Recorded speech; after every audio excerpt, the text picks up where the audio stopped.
Ya, pada kesempatan hari ini kita akan bahas materi baru, yaitu materi asam basa. Materi asam basa ini mungkin sudah sedikit kalian kenal dulu ketika SMP. Kalau tidak salah sudah pernah di SMP itu ada materi terkait asam basa. Kalau dulu mungkin kalau asam itu dulu kalau pakai lakmus itu bisa berubah jadi warna merah, kalau basa itu jadi biru. Dan kalau dulu mungkin pembahasannya masih pembahasan yang umum, dasar-dasar. Nah, pada kesempatan ini, pada bab ini kita akan membahas asam basa menjadi untuk lebih dalam lagi. Jadi tidak hanya sekedar memerahkan lakmus atau membirukan lakmus, atau konsepnya kalau asam itu rasanya kecut, kalau basa itu seperti ya basa gitu. Nah, bukan seperti itu. Kita akan belajar lebih dalam lagi terkait asam dan basa. Nah, tapi yang mungkin perlu sedikit diluruskan, kalau di asam basa itu indikatornya jangan menggunakan rasa ya. Nah, jadi mungkin banyak orang yang mindsetnya itu kalau asam itu kecut, kalau basa itu pahit dan seterusnya. Nah, kalau di kimia jangan membedakan zat berdasarkan rasanya, karena memang zat kimia itu tidak semuanya boleh dirasakan dengan indera pengecap. Nanti kalian bisa keracunan kalau dicoba semua. Jadi konsepnya jangan seperti itu. Nah, di sini asam basa kita akan bahas. Di kimia ini akan ada beberapa teori yang menjelaskan asam basa. Jadi ada teori pertama, kedua, ketiga, dan seterusnya. Nah, nanti kita akan pelajari secara bertahap. Nah, yang akan kita pelajari pertama adalah asam basa berdasarkan teori Arrhenius, yaitu asam basa Arrhenius. Nanti masih ada asam basa Bronsted-Lowry dan seterusnya. Nah, tapi kita akan pelajari itu secara bertahap, kurang lebih seperti itu. Nah, adapun asam adalah definisinya adalah zat yang dalam air dia melepaskan ion H+. Jadi misal ada HXZ, itu ketika dalam air dia akan terurai menjadi H+ sejumlah X dan Z dengan muatan X-min, kurang lebih seperti itu. Jadi menurut Arrhenius yang termasuk asam adalah ketika dia di dalam air dia menghasilkan H+. Contohnya gimana? Contohnya misal HCl. HCl itu kalau dalam air menjadi H+ ditambah Cl-min. Nah, otomatis HCl ini termasuk dalam asam menurut Arrhenius. Nah, contoh lain misal apa ya? Kalau yang poliatomik, misal H2SO4, itu kalau diuraikan menjadi H plus sejumlah 2 ditambah SO4 2 min. Nah, dia menghasilkan H plus, jadi dia juga termasuk dalam asam. Nah, bisa dibilang menurut Arrhenius itu senyawa yang mempunyai senyawa ionik, bisa dibilang seperti itu, yang mempunyai H itu bisa disebut sebagai asam, karena ketika ionik mempunyai H itu dia, atau kovalen juga, ini kovalen sebenarnya bukan ionik, yang ketika dalam air dia menghasilkan H+, kita sebut dia sebagai asam. Maaf ya, tadi bukan ionik, kovalen. Kalau yang HCl ini termasuk kovalen. Terus kurang lebih seperti itu. Nah, kurang lebih seperti itu. Terus kemudian selanjutnya kita ke nama senyawa asam. Jadi asam itu penamaannya khusus. Jadi kalau HCl itu namanya itu bukan hidrogen klorida, itu bukan. Itu salah. Nah, ketika dia merupakan suatu senyawa asam, penamaannya juga sesuai dengan aturan asam. Kalau asam, penamaannya itu diawali dengan asam seperti yang tertulis di sini. Terus kemudian nama anionnya, nama ion negatifnya diberi akhiran ida. Kalau Cl kan klorin, jadi klorida. Klor. Cl itu klor, terus menjadi klorida. Kalau H2SO4, kalau H2SO4. Contoh lain misal HBr. HBr adalah asam bromida, kayak gitu. Nah, adapun aturan yang penambahan ida ini hanya berlaku untuk yang anionnya itu hanya terdiri dari satu atom. Kalau anionnya poliatomik, silahkan penamaannya langsung asam ditambah nama anion poliatomik langsung, nggak usah diberi akhiran ida.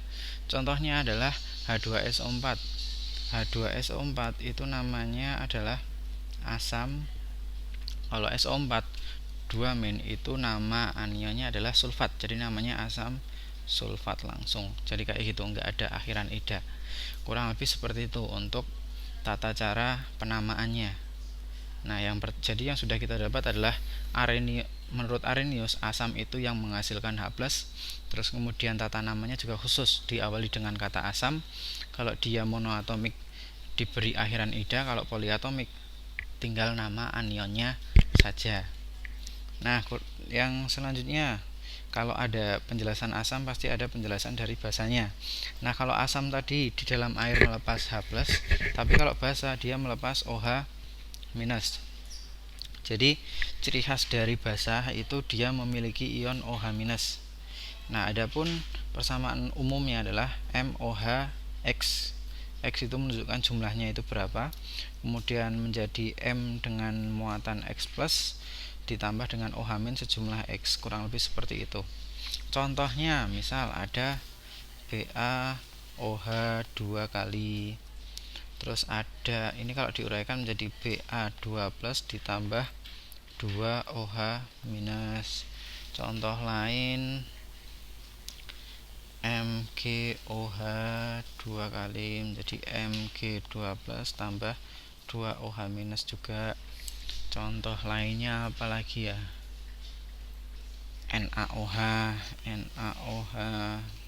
itu menjadi Na plus tambah OH minus, kayak gitu. Itu adalah beberapa contoh senyawa basa yang menurut Arrhenius, kurang lebih seperti itu. Terus kemudian adapun namanya, tata namanya gimana? Nah, kalau basa itu sebenarnya tinggal mengikuti tata nama yang sudah kita pelajari dulu. Tinggal OH-nya itu nama kationnya. Jadi kan kalau terurai dalam air itu dibagi menjadi dua, ini kation, ini anion. Anionnya kan hidroksida. Ya tinggal nama kation ditambah nama anion, udah gitu saja, yaitu anionnya selalu hidroksida kalau basa. Contoh BaOH 2 kali, namanya BaOH 2 kali. Ba itu apa? Barium hidroksida, dah gitu tok. Terus MgOH magnesium hidroksida, tinggal gitu tok. Kalau NaOH natrium hidroksida. Jadi penamaannya menurut saya lebih gampang yang ini, karena ya tinggal nama kation ditambah nama anionnya. Kalau yang asam tadi kan sedikit unik, di bahasa Inggris pun sama. Kalau yang asam itu memang beda, jadi asid. Asam bahasa Inggrisnya asam kan asid. Nah, nanti kayak gitu. Jadi untuk tata namanya dan penjelasan pokoknya kurang lebih seperti itu menurut Arrhenius. Nah, jadi kalian harus mungkin bisa kalian garis bawahi yang Arrhenius itu, yang penting itu definisi asam basanya, terus kemudian tata namanya. Nah, yang selanjutnya itu kita akan bahas ke konsep pH. Nah, jadi kan kita kalau di kimia itu kan kita bisa mengukur tingkat keasaman dari suatu zat itu bagaimana. Tingkat kebasaan juga bisa. Jadi kan ini ada asam basa. Nah, mungkin kita bahas satu dulu, tingkat keasaman. Jadi kan tingkat keasaman suatu zat antara zat satu dengan zat lain itu beda.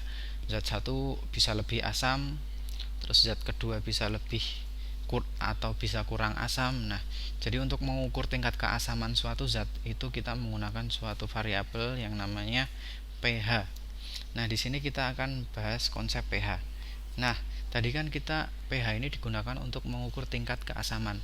Nah, kalau kita mengukur tingkat kebasaan itu juga bisa, jadi kebasaan suatu zat. Nah, dan namanya itu pOH.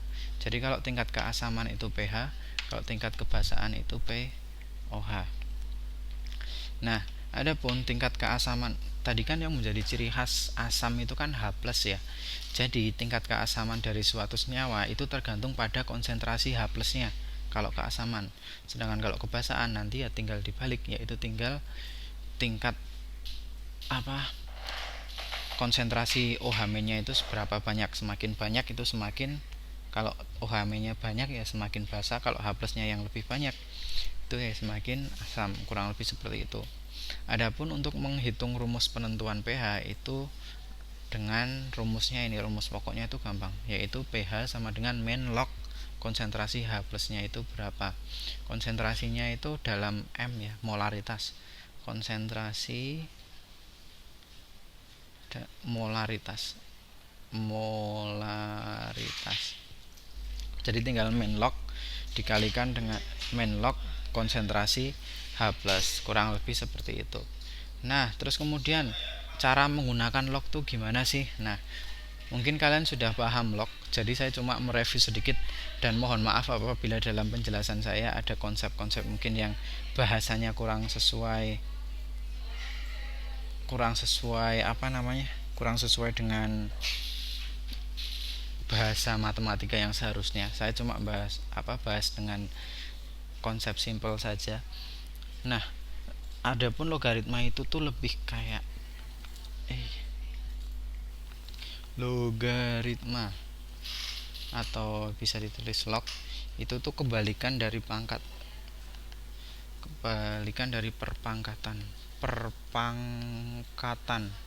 Intinya kalau log itu kita nyari pangkatnya, itulah intinya kayak gitu. Contohnya misal A pangkat C sama dengan B.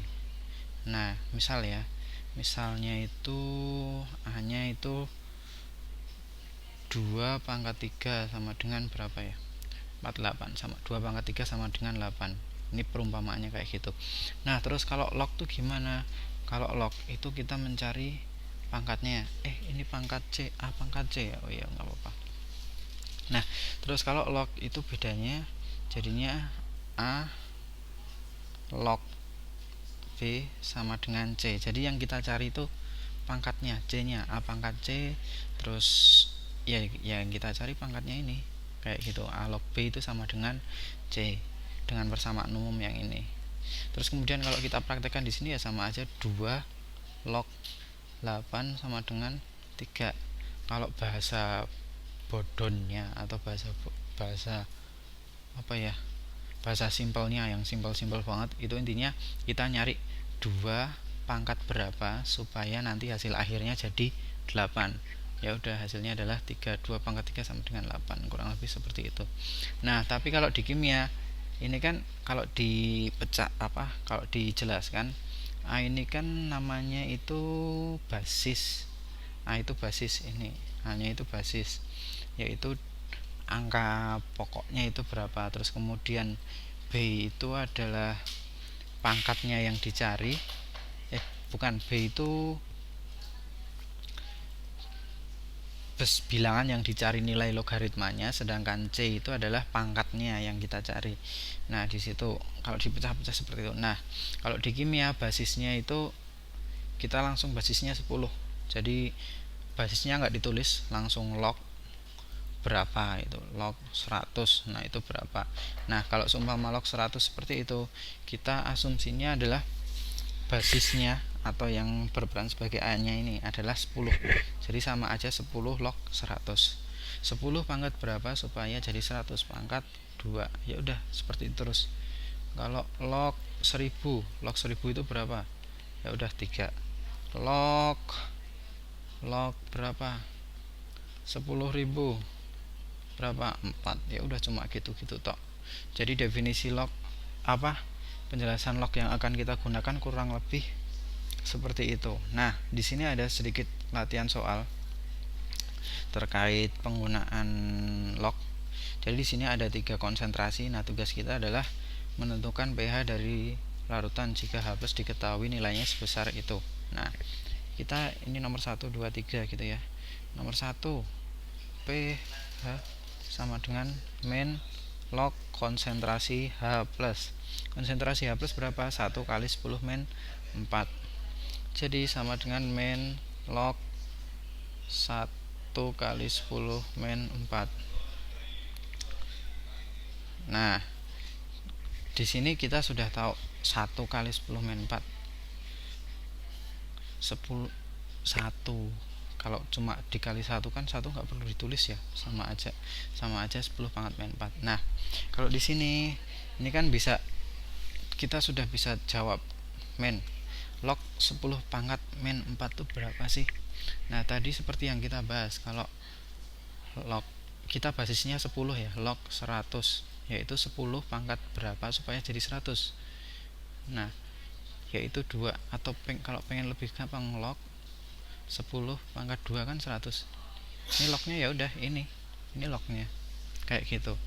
10 pangkat berapa supaya jadi nominal tersebut. Nah di sini kan jelas min log 10 min 4. Kalau log 10 min 4 itu berapa? Yaitu 10 pangkat berapa supaya jadi 10 pangkat min 4. Ya udah langsung terus min terus log 10 pangkat min 4 itu kan sama dengan min 4. Bener gak sih? Analoginya kayak gini aja, log 10 pangkat 2 sama dengan 2. Jadi kalau log 10 pangkat min 4 otomatis min 4, gitu doang. Jadi kita cari pangkatnya ini 10 pangkat berapanya. Nah min 4, terus ini min 4 dikali minus jadinya minus kali minus jadi plus, jadi pH nya 4 gitu tok. Nah beda cerita kalau nanti seperti yang nomor 2. Nomor 2 itu lebih susah, yaitu nomor 2 pH sama dengan min log konsentrasi H+, yaitu min log 2 kali 10 min 3. Nah sebenarnya kita bisa pecah kalau 2 kali 10 min 3 kayak gini. Jadi kita pecah menjadi min log 2 ditambah min log 10 pangkat min 3. Intinya kita pecah jadi 2 kali 10 min 3 itu kan berarti penjumlahan, jadi bisa dipecah menjadi seperti ini. Nah terus kalau sudah kayak gini tinggal kita kerjakan. Nah kebetulan kalau seumpama di kimia itu selain log yang 10 pangkat itu biasanya dijelaskan nilainya berapa. Contoh log 2 itu sama dengan 0,3, otomatis ini nilainya menjadi minus 0,3. Log 2 kan 0,3, tinggal tulis min log 10 pangkat min 3 itu berapa sih. Nah tinggal kita tulis kayak yang tadi, ini log 10 pangkat min 3, log 10 pangkat min 3 itu sama dengan min 3. Min 3 dikali min jadinya plus, jadinya di sini plus 3. Otomatis kalau penjumlahan jadinya min 0,3 ditambah 3, hasilnya berapa? 2,7. Jadi pH dari yang nomor 2 adalah 2,7. Kurang lebih hanya seperti itu saja. Terus kalau yang nomor 3 gimana? Saya lebih cepat lagi nomor 3. pH sama dengan min log 4 kali 10 pangkat min 5. Min log 4 ditambah min log 10 pangkat min 5. Min log 4 di sini ada 0,6 jadi minus 0,6 ditambah min log 5 itu adalah 5, hasilnya adalah 4,4. Jadi pH-nya adalah 4,4, kurang lebih seperti itu. Jadi nanti kalian bisa perbanyak latihan soal, nanti setelah ini juga akan saya sajikan kuis, nanti bisa dikerjakan. Nah adapun konsep pOH itu sama, cuma bedanya pOH itu yang digunakan bukan konsentrasi asam melainkan konsentrasi basanya. Nah kurang lebih seperti itu dulu untuk pertemuan hari ini. Setelah ini saya sajikan latihan soal sedikit terkait konsep pH, pOH dan konsep asam dari Arrhenius. Nanti silahkan dikerjakan ya. Saya cukupkan dulu, sekian, wassalamualaikum warahmatullahi wabarakatuh.